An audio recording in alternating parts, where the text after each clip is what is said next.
Biz Silvanlı Dapar İlçe Teşkilatı olarak aylardan beri Silvan'ın esnafları, köylerini, muhtarlarını, değişik insanlarla yaptığımız ziyaretler sonucu Silvan'ın en önemli sorunlarını dinleyip yazılı olarak bugün Silvan İlçe Kaymakamı'na ilettik.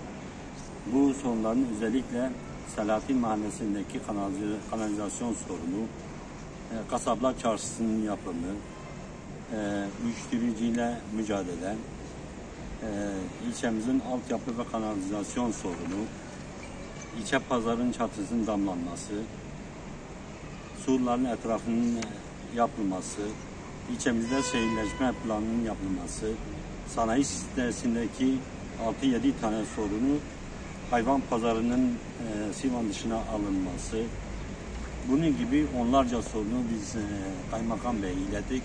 Çok sağ olun, teşekkür ediyoruz. Kendileri de bu sorunları en kısa zamanda halletmeye çalışacaklarını söylediler. Bundan sonra da Silvan sorun ve sıkıntılarını bu şekilde dinleyip Kaymakam Bey'e ileteceğiz. İnşallah bu sorunların takipçisi olacağız.